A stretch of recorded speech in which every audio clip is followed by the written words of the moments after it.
আসসালামু আলাইকুম, welcome back. Fair on black magic YouTube চ্যানেলে আপনাদের সবাইকে স্বাগত জানাচ্ছি। আমি শাহিন। মাই ডিয়ার অডিয়েন্স, প্রতিদিনের মতো আজকেও প্রস্তুত আছেন তো রক্ত হিম করা একটা ঘটনা শোনার জন্য? তো যদি তৈরি হয়ে থাকেন, যেহেতু প্রতিনিয়ত আপনাদের গ্রাম অঞ্চলের ঘটনা বেশি শোনাই, তো সেই রকমই আজকেও আবারও চলে আসছে গ্রাম অঞ্চলেরই লোমহর্ষক ঘটনা নিয়ে।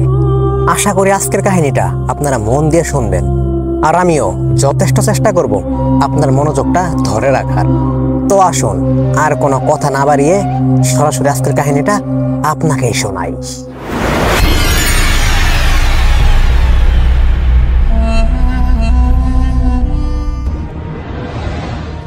বাংলাদেশ নদীমাতৃক দেশ। কতটুকুই বা আমাদের এই বাংলাদেশ? বেশি একটা কিন্তু বড় না আমাদের বাংলাদেশ। গাড়ি দিয়ে যদি ঘোরাঘুরি করি মনে হয় না বেশি টাইম লাগে বাংলাদেশ পুরোটা ট্যুর করতে।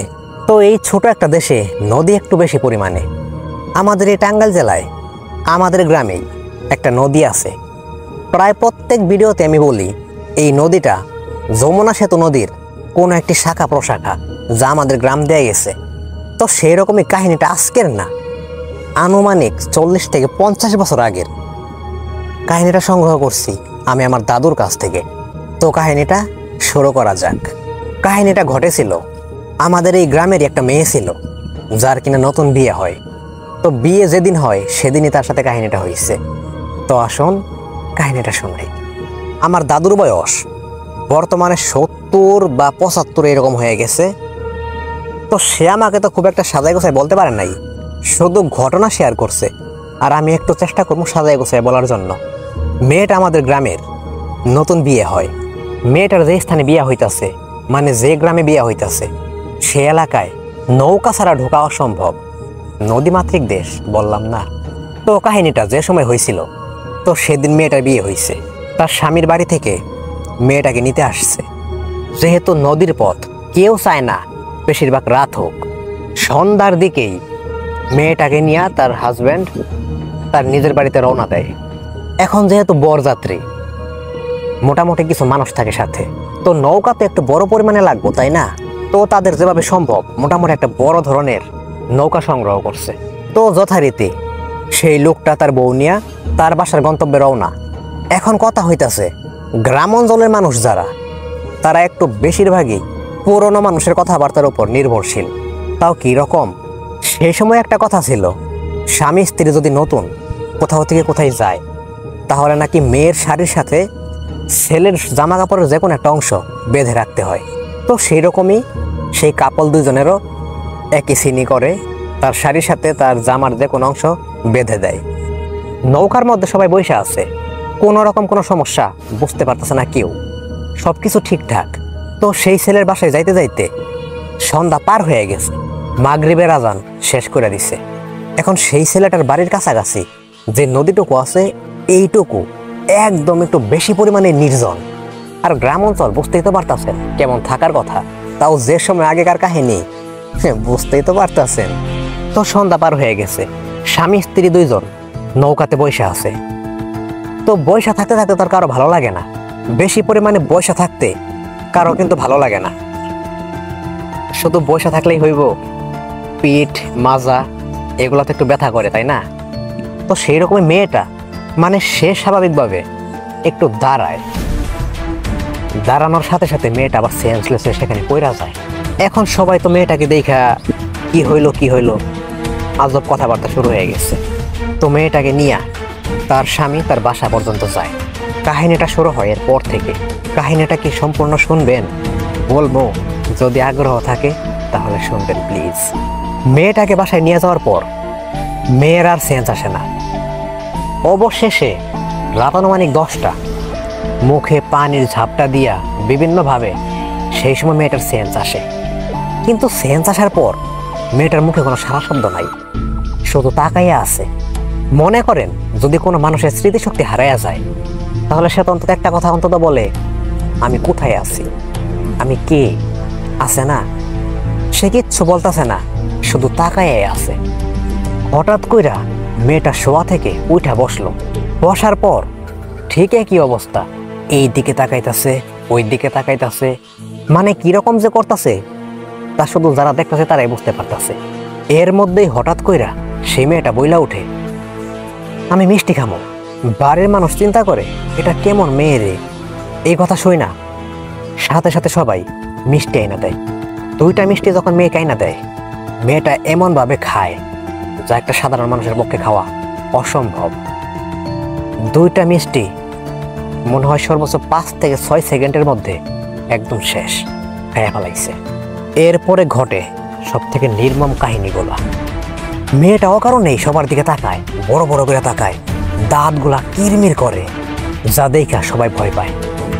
সেই সময় বললাম তো গ্রাম অঞ্চলের মানুষ অল্পতেই জিন ভূত একটু বেশি বিশ্বাস করে। আর যদিও এরকম কাহিনী হয়েছে, বাড়ির লোকেরা বিষয়টা বোঝার সাথে সাথে এলাকার যে ভালো ইমাম আছে, হুজুর আছে, তাকে নিয়ে আসে। হুজুর আসার পর হুজুর তার মতো এক্সোসিজম বলেন আর যাই বলেন শুরু করে দেয়। তো এই হুজুরটা মোটামুটি এই সমস্ত জিন বিষয়ে মোটামুটি এক্সপার্ট।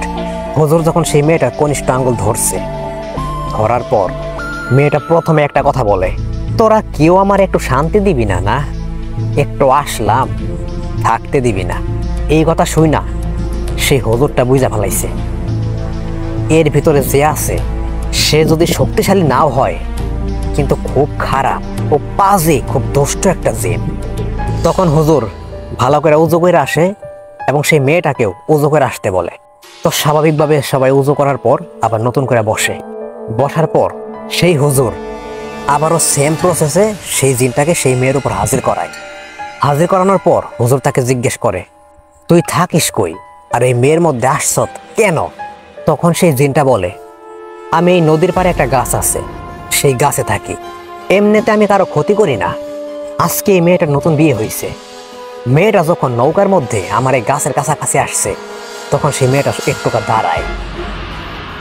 দাঁড়ানোর পর সেই মেয়ের দিকে আমার নজর পড়ে যায় আর আমার ওরে খুব ভালো লাগছে, তাই আমি ওর সাথে আসছি। ওরে আমি ছাইড়া দিব না। তখন সেই জিনের কথাগুলো শুই না হুজুরটা বলে, তোর তো চলে যাইতেই হইব। অন্যের বইয়ের উপর তুই কিভাবে আসছ?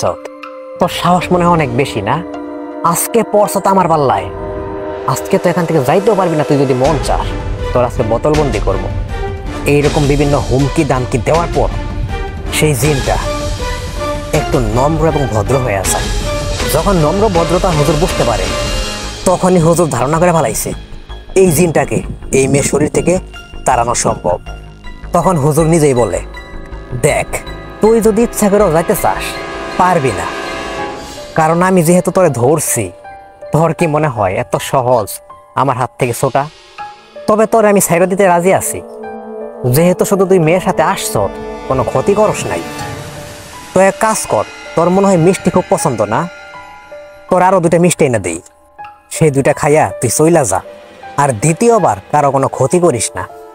ডিয়ার অডিয়েন্স, এই কাহিনীটা কিন্তু আমার দাদা সামনে থেকে দেখছে দেখে আমার সে পড়ছে, আর তার জন্য আমি বলতে পারতেছি। সত্যি বিশ্বাস করা না করাটা আপনাদের ব্যাপার। food.com রাসেল ভাই, তাকে তো মিলিয়ন মিলিয়ন মানুষ বিশ্বাস করে, তাই না? আর তাকে তো ঘটনা সবাই শেয়ার করে, ঘটনা পাঠায়, তার জন্য কিন্তু উনি শেয়ার করে। সে কিন্তু এখন আর নিজে ঘটনা সংগ্রহ প্রায় খুব কমই করে। তার হাজারো ভক্তবৃন্দ আছে, এমনটা নয় রাসেল ভাইয়ের বদনাম করতেছি আমি। আরে রাসেল ভাই ইজ বেস্ট। এই হরর স্টোরির মধ্যে রাসেল ভাই এদের পর থেকে যে পরিমাণে স্টোরিগুলো শেয়ার করতেছে সবগুলো শোনা হয়ে গেছে। তাহলে বুঝলেন তাকে আমি কতটুকু ভালোবাসি। তো যাই হোক, এইগুলা বলার কোনো মানেই হয় না, শুধু কথাগুলো বললাম বিশ্বাস করার জন্য। যাই হোক, হুজুর সেই সময় মিষ্টির কথা বলার সাথে সাথে সেই মেয়েটা না একটু লাফাইয়া উঠে, হ্যাঁ আমি মিষ্টি খাবো। তখন হুজুর জিজ্ঞেস করে, তোর বয়স কত? তখন বলে, বয়স বেশি না, 40 থেকে 45-এর মধ্যে হবে। তখন হুজুর বলে, আরে বুঝতে পারছি, তুই তো বাচ্চা, সমস্যা নাই। তোরে মিষ্টি 2টা না তো 4টা খাওয়ামো আরো, কিন্তু চইলা যা। আর একটা কথা বইলা যা, দ্বিতীয়বার কোনো মেয়েকে ধরার চিন্তা ভাবনা আর ভুলেও করবি না। এরপরে যদি আমার হাতে পড়স তোর কি অবস্থা করবো অবশ্যই বুঝতে পারতাস। তখন সেই জিনটা খুব একটা কথা বলে না, মানে সেই মেয়েটা তো আরো 4টা মিষ্টি আইনা দেয়। মিষ্টি আইনা দেওয়ার পর মিষ্টিগুলা খায়। খাওয়ার পর হুজুরকে বলে, দরজা খুইলা দেন, আমি চইলা যাম। তখন হুজুর একটু মজা করে বলছে, তুই বলস কি? তোরে আমি দরজা খুইলা দেবো, তারপর তুই যাবি? তাছাড়া কি তোর অন্য কোনো ক্ষমতা নাই এখান থেকে চলে যাওয়ার? তখন সেই জিনটা বলে, যাইতে পারবো, দরজার ফাঁকা আছে, তললে চলে যাবো। সব থেকে মজা পাইছি এই কথাটা শুই না। তো যাই হোক, এরপরে আমার দাদা দেখতে পায় সেই মেয়েটা আস্তে করে শুয়ে পড়লো, মানে যেদিকে দরজা সেদিকে ঘুরে শুয়ে পড়লো। 2 থেকে 3 মিনিট মেয়েটা শুয়ে ছিল। এরপর মেয়েটা উঠে বলে, আমার কি হয়েছিল, ঘরে এত মানুষ কেন?